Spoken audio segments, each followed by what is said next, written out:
What's up, everybody, and welcome back to a special edition of the Exhaustport Podcast. I'm your host, Todd Canipe. I'm joined here by one of my main partners in crime, Reid Byers. What's going on, man? Hey, man. How you doing? And what makes this special, you might ask? Well, not only are we recording the audio, but we are filming as well. So this is our big Hollywood debut, Reid. How you feeling about it? I just hope we don't break the cameras. I think we'll be all right, man. I'm not as pretty as I used to be, but I'm not that bad.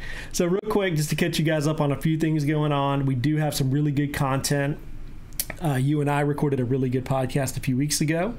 Sequoia and I recorded a very good podcast last week, and we still have our solo coverage kind of up. There's some blog posts. I have ranked all the divisions of Lucasfilm post Disney acquisition, A through F. So that's probably worth a little bit of your time at dorksideoftheforce.net. But to jump right in, today we're going to talk about nostalgia. I feel like that would be kind of a good point for us to wrap up a lot of the talk. We've really covered the fandom and where we're going, and was The Last Jedi amazing? Was it bad? I think we've kind of whipped that to death. So I felt like, well, let's go back to the roots and talk about why Star Wars means so much to us and why we want to talk about it all the time. You mean that question that I'm constantly asked by people I work with and people I run into is like, why Star Wars? Why are you so into it? What is the reasoning behind it? Yeah, and for me, I get a lot of, oh yeah, I love Star Wars. And then when I start talking about it, they're like, oh, I don't love it that much. Right.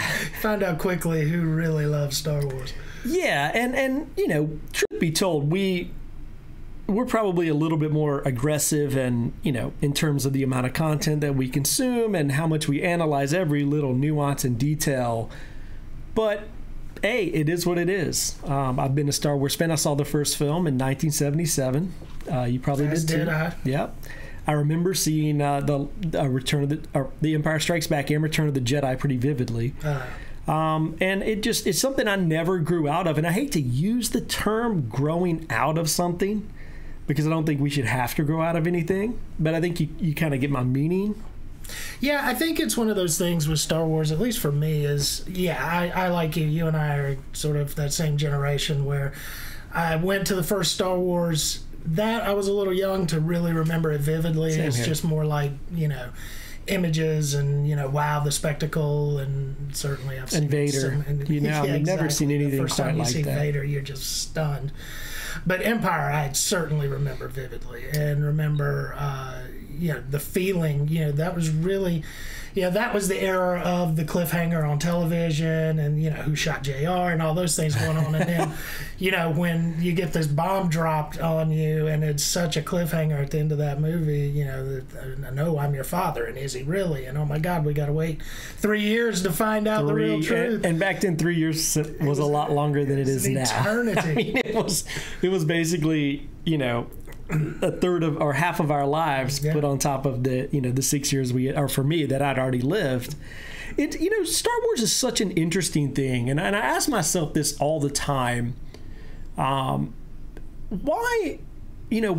is it that it doesn't really get dated? Why, when you look at so many films from that era, so many science fiction films, so many fantasy films, they all look very dated, but somehow Star Wars and George Lucas, they were really able to put a product out there that didn't look like anything before, and nobody's been able to replicate it since. I think that has a lot to do with its staying power. Yeah, absolutely. Well, Lucas, we could pick George Lucas apart, but what you can't deny is he is a storytelling genius. And what he did, and really he sort of rewrote the science fiction genre as far as cinematically goes, in that, up to the point of Star Wars, everything in space was like pristine, untouched. Kind of like the 2001 effect. That look, but that's the way everything looked in film. And then also, the storytelling mechanism of science fiction was really more, very self-aware, like, well, this is what we're all about. And he really told a science fiction story using, just tried and true storytelling methods, going back to, before Christ times. Yeah. Greek theater and the we've talked about it before, the Joseph Campbell hero's journey.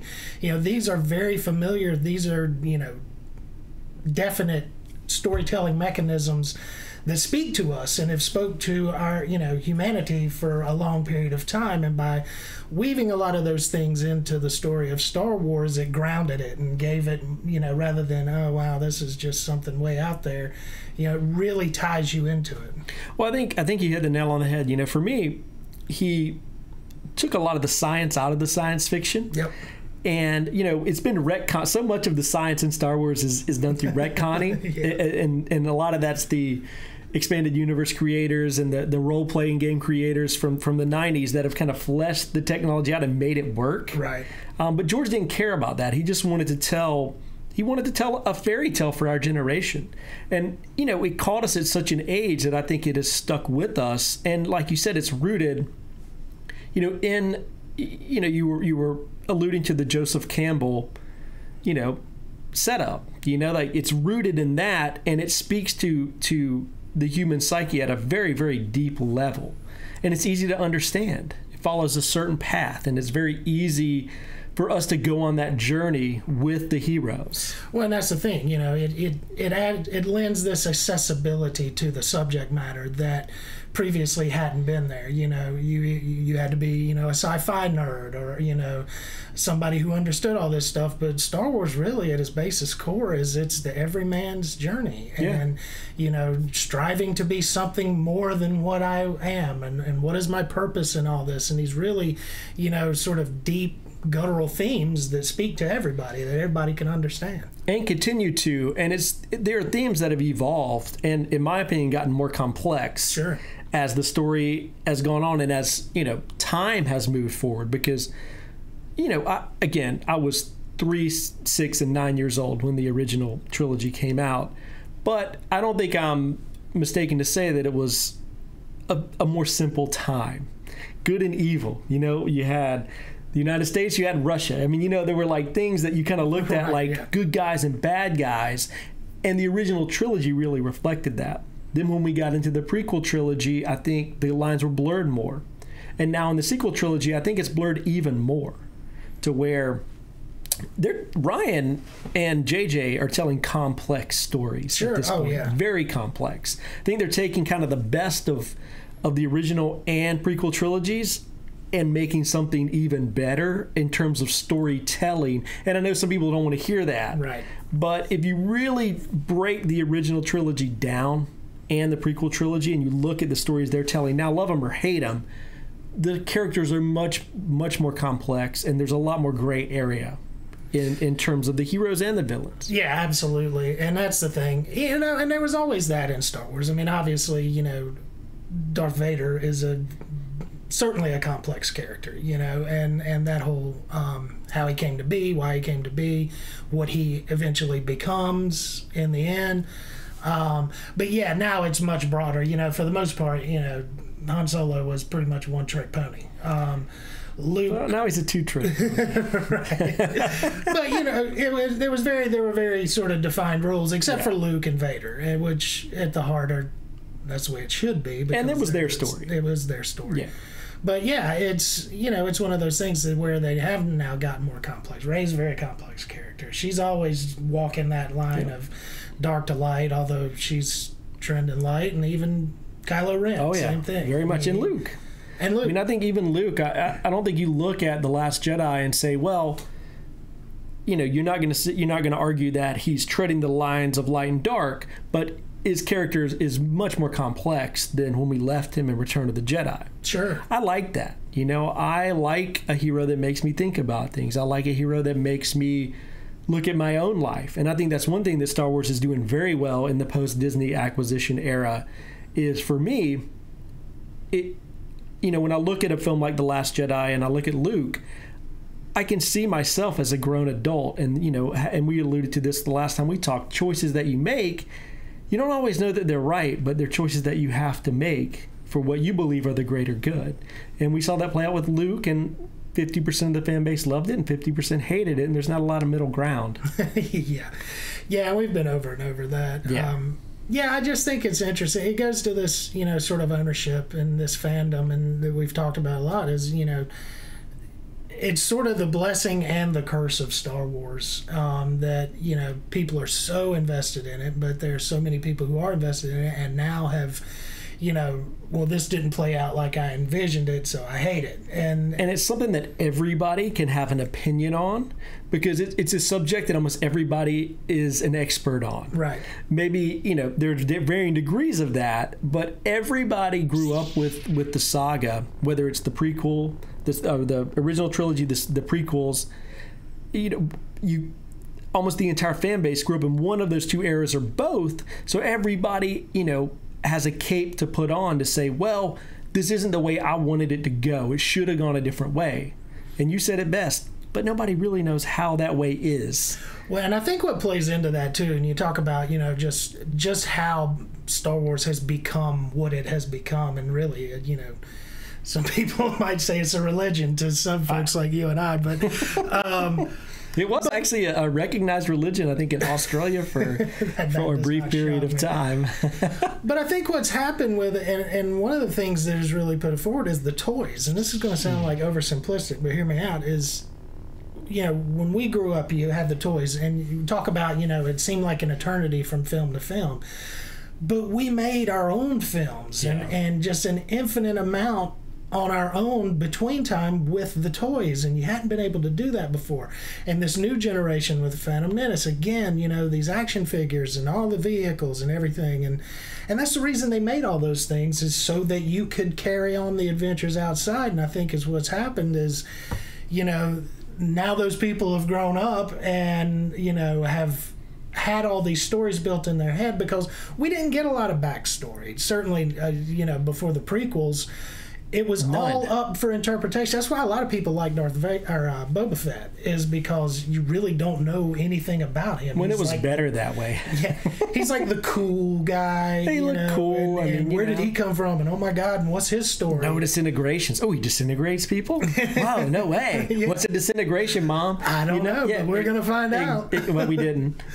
No, I know, but... Yeah, I know what you're saying. I did many disintegrations in my backyard. So exactly. That's sort of the point. And collecting is one of the things that has kept me engaged through my adult life. I think I fell back into love with Star Wars in the 90s, mainly because of collecting. Sure. I remember going to Walmart at 6 in the morning to try to find the new red card or green card. And God, everybody remembers the Phantom Menace, going to Toys R Us at midnight and buying hundreds and hundreds of dollars worth of stuff, just grabbing it and going, everything.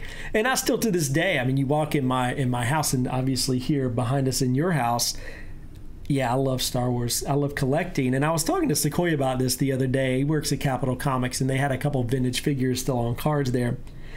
And I picked one up, and I'm like, man, you know what's crazy about this? I can look at this figure front and back, and I still feel like what it felt like when my grandma took me to Rose's. Mm-hmm. I still remember that the price tag said $2.88. So that's something that really has stuck with me for a long, long time. And it keeps us connected to Star Wars in a very unique way that other franchises just can't do. No, you're right. Having the collectibles and the toys and all of the things that go with it. That's stuff that you carry with you, and you can always refer back to it, and you can always look at it. And my God, when the Phantom Menace toys bought out, I bought 2 of everything, because I had to have one on card, and I had to have one I could put out and do what I wanted to do with. And still, to a certain extent, do that. But I don't. Honestly, I would love to still do that, but I don't have room. No.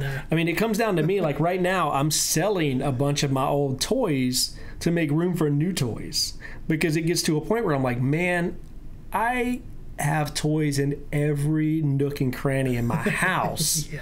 So what do I really want to hold on to, and what am I willing to part with so I can get new stuff? And Katrina kind of laid down the law right around the time of The Last Jedi, but definitely moving into Solo, like, hey, one toy in, one toy out. That's our rule. So, oh, she's harsh, man. Well, because she knows, like, I'm a pack rat, Reid. Like, I will never want to get rid of anything. I'll find places to hide stuff that I will never look at again, because I just don't want to get rid of it. I'm the same way. I can't get rid of anything.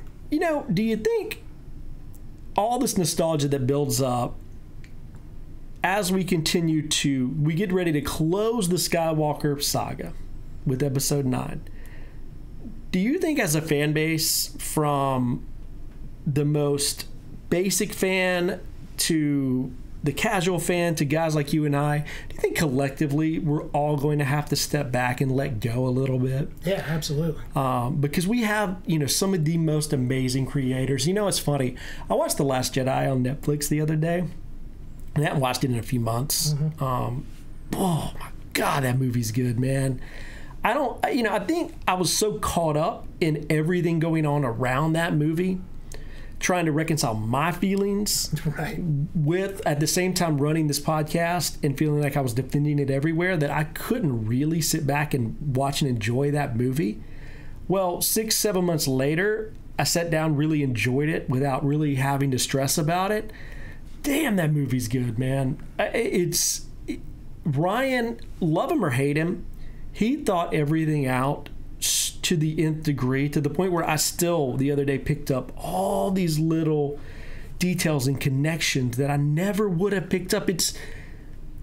I'm not going to say it's the best Star Wars film ever made, but it's probably the most well thought out Star Wars film ever made, in terms of him having a vision, writing it, and executing it the way he wanted it. Yeah, absolutely. You and I have been carrying the banner for The Last Jedi since it came out, but the biggest thing it's a hard banner to carry. I know. Our shoulders got tired. It got worrisome. Yeah, that banner's shredded, but it's still hanging in there. I'm still flying it. Me too. But yeah, no, I love what he did. And to your point, there really is a sense of causality in that movie that's really unlike any of the other Star Wars movies. I mean, to your point, there are all these little things that are going on, and one happens, you don't even think about it, and then later on in the movie it pays off somewhere, and it's like, whoa, okay, that's where that was tied in, and everything is sort of intertwined. And it's so interesting how he's woven all these different plot lines, and not even plot lines, but just sort of cause and effect, ideas and themes, movie. And I mean, really, really deeply layered. It's a phenomenal film, and I am really excited to see where he's going to take Star Wars. Having his own trilogy to kind of plan and write, but there's also a part of me that feels like it's time to just move along and just say, hey, this is what we have. Let's all enjoy it, because we're never, as much as we love the nostalgia and all the things we've talked about, I'm never going to have that exact feeling of going to Rose's again. Yeah. But what I have now is pretty awesome. And sadly, we'll never have that feeling of going to Toys R Us ever again. No, that's a bummer, isn't it? Sorry, I digress. Yeah, it's retail's changing, man. It's tough out there. I could write a book, but yeah, where are we going to go and look at toys? It's and Toys R Us was really one of the only, not to diverge too much, but it was one of the only places where they always put out all the new toys. Yeah, Target, Walmart, you go in, a lot of times the aisles are empty, and you feel like you're wasting your time. So that is a big loss. Yeah, I'm bummed about it. Yeah, as you should be, man. It's a sign of the times, though. What are we gonna do? Yeah, back to your original point though, with is it time to move on? Yes, I am ready to move on from the Skywalker saga. I think we all need to move on from it. I'm so looking forward to episode 9 just for that very reason. I'm ready for that page to be turned. Ryan has taken it and pretty much said, all right, you've been warned. Get away from this because it's coming to an end, and get ready for what's coming new. And I'm ready to see how JJ ties it up, but more than anything, I'm ready to see what Ryan's going to do. I'm ready to see what Benioff and Weiss are going to do. That's the stuff I'm super excited for now. Yeah, I mean, we're in this era where, the content that we're getting ready to get is not going to be very, tightly related to the content we've gotten over the past 40 years. So, it's going to be interesting to see how fandom kind of adapts to a Skywalker-less Star Wars movie or a Solo-less Star Wars movie. But I have a feeling, and I'm kind of glad that all this negativity is kind of getting out of the way and everybody's kind of coming out and hating Ryan and going through all this. So once we get to that point, a lot of that will be subsided, and Ryan can just focus on making, Star Wars great and kind of moving it into different directions. I tell you what's going to be key to that, though, and again, this goes back into talking about the nostalgia and why does Star Wars resonate. The key moving forward, because they're not going to have those historical ties, and there's not going to be sort of this ultimate recall with the characters. They better cast the hell out of this thing, and they better get some really relatable, good people to build out these characters. Because again, that's another thing with Star Wars. I mean, Harrison Ford, he is Han Solo, and everybody, you'd love him. And Princess Leia was so identifiable. Here's the damsel in distress. Oh, but not really. She's gonna have to save your butts while you're trying to save her. Luke, the everyman. Even whiny Luke, you love him. Yeah, well, we all whine sometimes. So I mean, those iconic characters, all of them really nobodies. Other than Sir Alec Guinness in the original, nobody really. But we didn't know. I mean, most people going to the movie didn't know who he was either. Well, of our age, but he was a pretty big star. Yeah, I guess. Do you think it's going to be important for them to cast actors that aren't familiar? I wonder sometimes if that's one mistake, and I don't even call it a mistake because the performances have been good. But once we got away from The Force Awakens, we've been casting actors that you see in a lot of stuff, Donnie Yen, Felicity Jones, Diego Luna. Laura Dern. Yeah, Laura Dern. I mean, the list kind of goes on and on. Rey, Emilia Clarke. But now Rey, unknown completely. Yeah, and Finn. Yeah, and honestly, Oscar Isaac, I mean, he was up and coming, but he wasn't a face that you really... He wasn't a big face at the time. Yeah, Adam Driver, his biggest thing was in Girls. Right, exactly. So obviously, I trust them to do the casting right, but I would love, as they kind of move into Jon Favreau's live-action series and into the new films, that they find fresh faces that we can kind of identify with these new roles. Totally. Kind of like Game of Thrones. Like, I'd never seen most of those actors before Game of Thrones. So now when I see that show or see these actors, I always think of them as being that character. Exactly. Absolutely. So I hope Star Wars kind of moves in more in that direction. And, with this new generation of filmmakers, they also get a new generation of stars. So. I couldn't agree more. I mean, I think that was the hit with Daisy Ridley. I remember when they announced, and newcomer Daisy Ridley. And it's like, who is that? Yeah, and who is John Boyega? Yeah. Where are they coming from? And oh my God, the guy from Girls is in Star Wars. That's what I was thinking, because I loved him in Girls, but I'm trying to think the goofy guy from Girls. And I can't imagine anybody else playing that role. No, I think it's, they've got to do their casting right. I think they've got to go unknown. They've got to get some people that can embody these new characters and really allow us to go on a new journey with them. One thing that we haven't really talked about is the expanded universe. For all the fans that kind of sit there and stomp their feet about, wow, this isn't the Luke from my childhood, there's also a group of fans that are, this isn't the Luke from the expanded universe. This isn't my canon. We want that Luke back. Do you think there's any merit to that at this point, kind of now that we can take a step back and say, well, do you have a point, or is it just time to say, yeah, maybe that stuff wasn't that great, but it was all we had? Let it go. Yeah. You got to let it go. They've told the story. It's in the movie.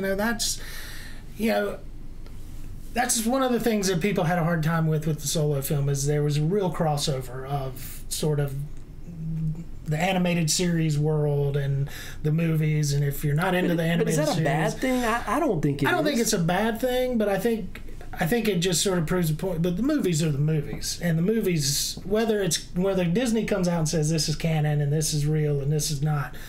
The movies stand above and beyond everything else. And so whatever you see in those movies, that's what people are like, yeah, this is what it is. So you know what? Just move on. Rian Johnson made a great movie. He's taking it to the next place. JJ's going to wrap it up. If it doesn't tie in exactly with some book that was written 20 years ago. Well, speaking of that, I'm actually, because I have a little bit of time in between Star Wars books, I've decided I'm going to go back and listen to, and For all you people out there, I don't read books. I listen to them. I'm that guy. Well, nobody does it. Well, I love audiobooks. I don't even apologize for it. I think they're awesome. But I'm in the middle of the Thrawn trilogy. I love it. You know what? That's the one I love. It's not that good though. Like it's so well. Thrawn is great. Yeah, he is such a good character. But I constantly find myself thinking about like, well, you know, would this have been good as the sequel trilogy? No, I actually think The Force Awakens and The Last Jedi are better than those books. I think Jorus C'baoth is one of the worst characters in the history of Star Wars. Like every time he's in the book, I just want to punch him in the face. So are you listening to the one voiced by Anthony Daniels? No, I'm listening to the one voiced by Mark Thompson. Okay. So it's the 30th anniversary edition where they got the narrator who does the books now to come back and do it. But I think one of my problems is that Thrawn's voice was done so well in Rebels, right? By Lars Mikkelsen, and when they did the Thrawn novel that came out last year, Mark did his voice almost exactly like that, but he didn't have the foresight to know what it was going to sound like, so he kind of makes him sound like a typical Imperial. Mm-hmm. So I have trouble with that a little bit because I love a very cerebral Thrawn, and I think he's written that way in those books, but he comes across through the vocal portrayal as kind of a hard ass. Yeah, a little bit. The way I read him, yeah, because I did read it, and then I've listened to I had audio cassettes. Oh, I have. Did Anthony actually read those? And I know Dennis Lawson did another version at one time. Well, the one I had, Dennis Lawson did the first book, and then Anthony Daniels did. Okay, that might be what I had too, because I have the cassette somewhere. Yeah. Anybody who's interested, look me up on Facebook. I'll sell them to you. But yeah, that's one reason I love Thrawn was he was again one of these complex villains that sort of, yeah, he wasn't really evil.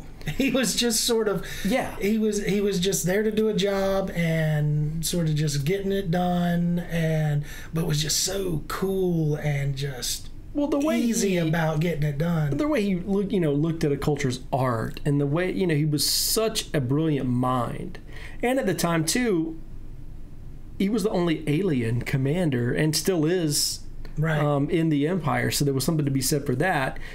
The one thing I will say, though, to kind of wrap that up, because I just wanted to get your take on that, and we have seen a lot of, in to Thrawn, we've seen some of these EU legends, whatever you want to call them, characters, reintroduced into canon in very rewarding ways. Thrawn would be a great example. I thought he was great in Rebels, although I'm not the biggest Rebels fan. Right. I do have some gripes with Rebels. And the novel that Timothy Zahn wrote last year for Thrawn was awesome. So we're seeing him get reintroduced. It's just those stories don't work anymore. And the one thing that strikes me is, for all the people who are like, George loved the expanded universe, that was his canon. Man, all you have to do is listen to about an hour of that book and realize he threw all that out. Mm-hmm. You hear the words Dark Jedi hundreds of times in those books, and there's no such thing. Right. The timeline of the Clone Wars doesn't work right. So I think there's some revisionist history in terms of how much George loved those stories. And George was going to do what George wanted to do. George don't care. George is going to George. Yeah. Yeah, I agree. Yeah, there are, on its face, there are some problematic things about the Thrawn trilogy originally, but it is part of that nostalgia. And I'll tell you, and just to kind of one thing I'd say about this conversation in general is, not only do the characters got to be good, you got to have a compelling villain. That's the one reason I really like that trilogy. It wasn't furthering the Luke story, although one of my favorite things is the Han and Lando portion. Yeah, and I'm in the middle of that right now, that's really cool. But it was Thrawn. Here's this character, pale blue skin, red glowing eyes. And the Nogri, were really, he had these crazy sidekicks, and like, yeah, and it was such a cool, compelling villain that really and why it became known as the Thrawn trilogy, because that's not what it's called, but I'm ready to move forward, but have good, compelling characters, have a great, compelling villain, the stakes have got to be real. Get over this stuff that everybody's going to live on and on forever. Well, and to Ryan's credit, talk about compelling villains, I think that's one reason why he got Snoke out of the way. Mm-hmm. Because he felt like the compelling villain was Kylo Ren, not Snoke. And he's exactly right. I agree. And, as a Star Wars nerd, do I want to know more about Snoke? Oh, hell yeah. But we're going to get to. It's not like they're just going to never tell that story. It's just not going to be in episode 9. We'll get a novel. We'll get a comic. I mean, with Resistance, the new animated series coming out, I'm sure there's going to be some Snoke mentions or moments in that. Maybe in Favreau's you never know. Series. And that's the beautiful thing is that I think they're doing such a great job of connecting and weaving everything together. We're just in the best hands. You know, all these people who want Kathleen Kennedy gone. I don't get it. But you're going to lose. Like, she's not going anywhere. I'm not even addressing those people. I don't anymore. I'm done. Because we are filming, we're going to do a short version today of the exhaust board, at least for you and I. Mm-hmm. But there is one more thing. Well, we have 2 things to cover. The May the Force be with you topic. But before that, as a Star Wars fan, you know, I sit here and I try to identify with all the butthurt Star Wars fans. And I try to think, well, what to me is like the dark era of Star Wars based on the content that came out, you know? And to me, if I could change any content that's come out, it would be the special editions. Yeah. More than the prequels, more than anything else. I think that is the bruise on the egg on Star Wars' face still to this date is the A New Hope special edition and Return of the Jedi special edition.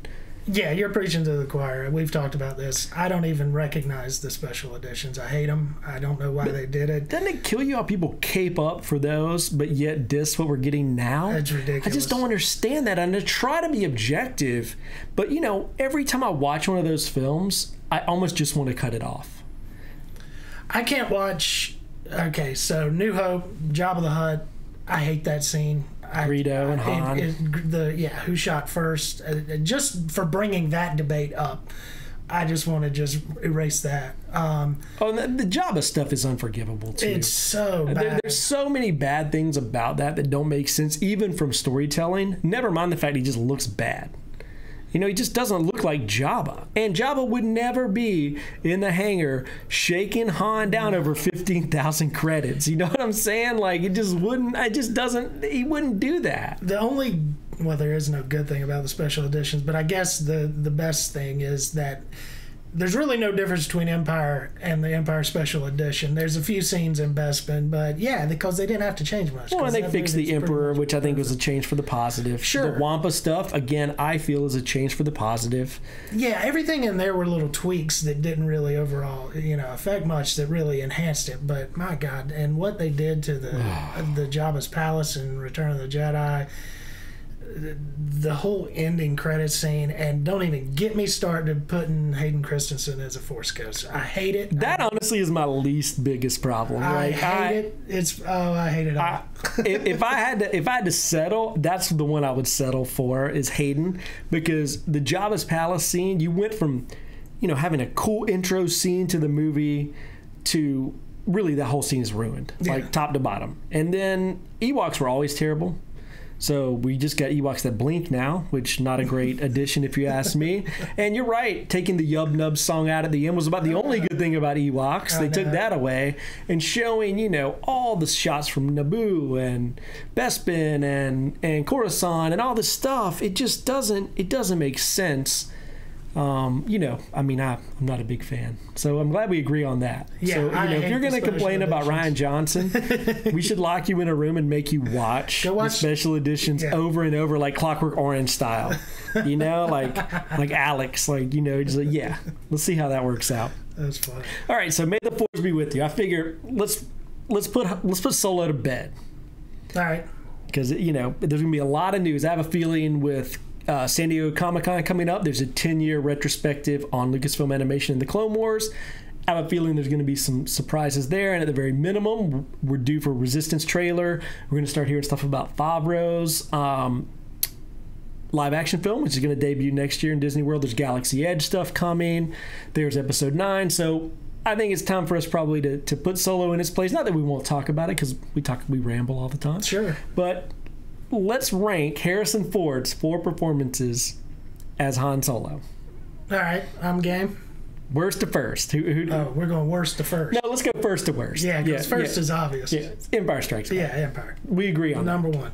He was great in that movie, actually. I think it's one of Harrison's better performances. Oh, absolutely. He brought sort of that Indiana Jones to Empire and to Han Solo. And well, it also shows what happens when you have a great director working with actors. But yeah, he's very good in that movie. Well, and just, some of it was ad-lib, the whole, I love you, I know. I mean, just being allowed to really embody that character. And plus, Harrison kind of thought he was dying in that film anyway, and was sort of just happy, and I'm going to go out with a bang here, and oops, not He's really. Like, guess what? I'm going to be a movie star. You guys, Mark, you're a good kid, but you're going to be Luke Skywalker for the rest of your life. I got a lot lined up. I've got Blade Runner in the pipe. They're talking to me about Indiana Jones. Some guy named Tom Selleck is going to take the role. Right. So yeah, he was taking off. Yeah. So yeah, but it's a great performance. So we agree on that one. Yeah, that's easy. I have a feeling this is where things are going to fall apart for us agreeing. So what's your number two? Number two is New Hope for me. I just think that's where he sort of put his stamp on that character. A lot of the performances are wooden in that film because that's the way George directs, but he really stands out, and just being sort of the counterpoint to the whole Force. So I think he played that well, and that sort of disdain and just nothing's nothing like having a good blaster at your side. He really just he was given a lot to sort of counterbalance all this mysticism and the fun stuff of Star Wars, and yet he was kept cool. it grounded. Luke was not cool. Totally. So Han was cool. I thought he played it great. He set it up and became that character. Okay. I'm going to agree with you, but it's not by a wide margin. But I am going to also agree and say, yeah, A New Hope is good, if for nothing else, because he counterbalanced Mark and Mark's kind of farm boy, whining, eyes wide while he's in space for the first time. It was nice to kind of have Harrison be like, all right, kid, this ain't dusting crops, boy. That's right. And he and Carrie played off each other well, and I think their chemistry was you saw the roots of their chemistry that would build into Empire Strikes Back. Yeah, totally. All right, so what do you got next? All right, I struggled with which one was 3 or 4 because I don't think either of these is very good, but I'm gonna put Jedi third, and the reason being is I'm going to give Harrison some props because, again, he thought Han Solo was dying at the end of Empire Strikes Back, and they roped him into coming back for the 3rd film. He didn't want to be there. That story's legendary. But I really think he did sort of bring that whole thing full circle. And he brought it to a certain extent in Jedi, because where I put it down at 3rd is because you can almost see some of the eye-rolliness when they're on Endor. And the audiences or his. Oh, okay. Okay, because I'm just trying to put myself there. Okay. His and ours, but yeah, you can sort of feel a little bit of that. But again, when he's brought out of when he's thawed out of the carbonite and the blind stuff, and I don't know, he still embodied that character to me. So okay, I'm gonna go with The Force Awakens next. I actually like him in the movie. I think he plays kind of the grizzled, old, burnout spacer pretty well. I'm not going to say, it's funny because at the time people were like, oh man, he deserves an Oscar nomination. Well, let's not get carried away. Yeah, I don't know about that. But I do think, his actions of the past kind of came back to haunt him and ultimately did him in and kind of set things in motion for the arcs of the big 3 characters in the sequel trilogy. So I liked him. I really didn't dislike him. I'm not going to say it's great. And I struggled between 2 and 3 for The Force Awakens. All right. But yeah, I liked him. And I'm not a Harrison Ford fan. I'm not a Han Solo fan. I think when we talked about Solo, I said Alden Ehrenreich made me like Han Solo really for the first time ever. And I think a lot of people I've talked to have said the same thing. So I'm not alone in that. So, all right, man, what's the bomb performance? Yeah, well, and this is like, So Force Awakens, I'd put it 4. Now, let's be clear. That doesn't mean he sucked in Force Awakens. It's like, hey, I think LeBron James is a better ball player than Kevin Durant, but they're both freaking great. So, but I don't know. There are certain scenes in that movie that just feel either poorly directed or poorly acted or a combination of both. And that's being like super nitpicky. Well, maybe you got a good point. Maybe JJ was like, well, Harrison, I'm not going to really direct you. You know what you're doing.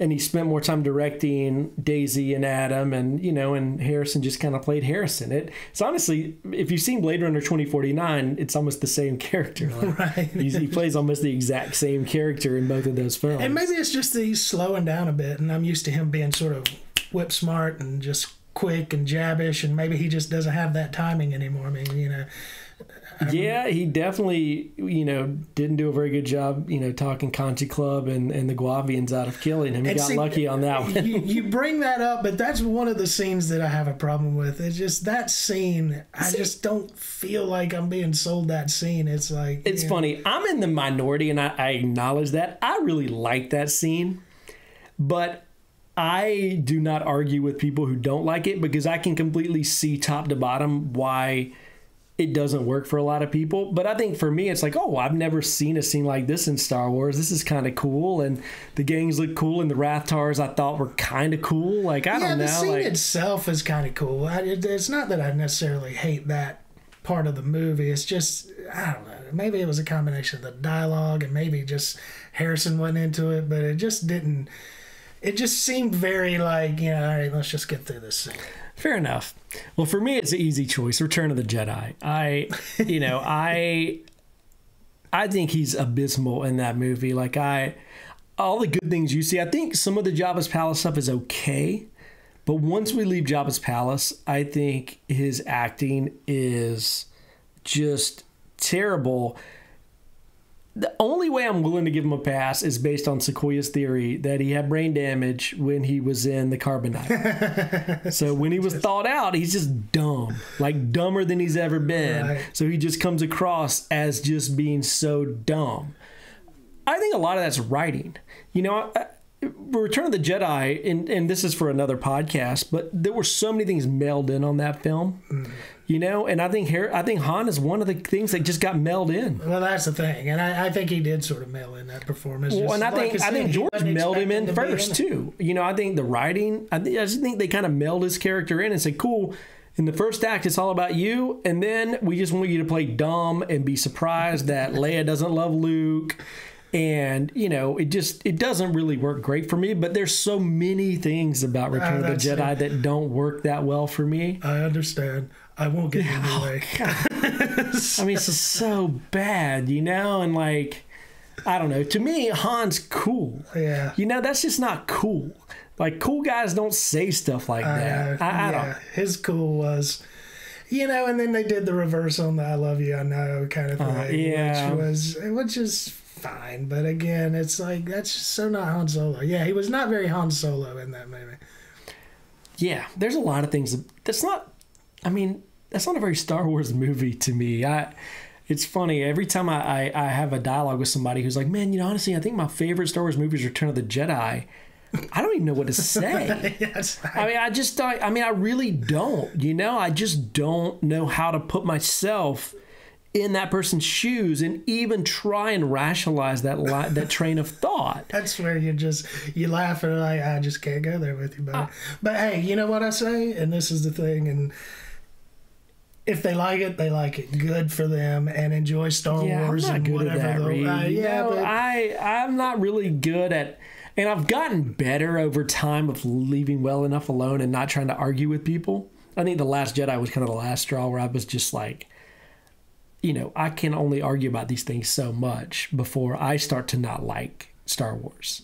Well, at this point, and you and I have talked about it, I'm just so sick of people like, just nitpicking everything to death, and, that sort of, if it's not the best thing in the world, then it's garbage. I mean, no. I'm just happy to hear somebody say, I loved Return of the Jedi, or I love Phantom Menace. Go ahead, love it. Yeah, hey, and I actually like hearing people say that. Yeah. Because my opinion on that film has softened dramatically over the years. I think it's better than I remember it being. Oh, me too. I am starting to become the torchbearer for Phantom Menace. You know, speaking and kind of wrapping up on the nostalgic trip, one thing I think that's so great about the modern era of Star Wars filmmaking and storytelling is we kind of have a box to put the prequels in now. They kind of look like their own movies, and they're kind of their own thing, whereas before we wanted them to be what the Star Wars you and I grew up with so hard that was just all there was to it. And I almost feel like we're going to see a similar situation happen with the people who are hating The Last Jedi and kind of on that bandwagon as time kind of goes on and say, well, you know what, man, those were really cool movies. We'll see. Yeah, I mean, they kind of can stand alone on their own, but at the same time weave into the narrative of this whole thing. Yeah, so. And I do think this, though, and we'll end on this. I do think JJ needs to tie the 3 trilogies up in episode 9. I agree. So and I know Ryan, you know, it's like each filmmaker gets to do his own thing, and Ryan definitely did his own thing, but we need a little bit more prequel stuff. I think we need some Anakin Skywalker, Obi-Wan Kenobi, at least dialogue to try and connect all 3 trilogies in a way that I think is going to be satisfying long term from a storytelling perspective. I agree. Yeah, they need to finish that thread. And I think he will. You know, he's said over and over that I really wanted to make something familiar with episode 7. And I think after what Ryan did with 8, he's going to bring the baton home. So we'll see. But there'll probably be a lot of stuff to talk about soon. Oh, yeah. So, yeah, that's going to wrap us up here on the Exhaust Port. If you enjoy hearing a couple old farts talk about nostalgia and Star Wars and anything from that galaxy far, far away, make sure to subscribe. We're on every platform you can imagine. You can also find us on our site at dorksideoftheforce.net. If you're at any local comic book conventions in the Raleigh area, we always try to have a booth there, and those are always fun. Heck yeah. Lots of cool fans and creators. So anything else you want to say, Reid? I think we covered it. We went over in time, but... No, thanks for joining us. This has been fun, as always, and may the Force be with you. May the Force be with you.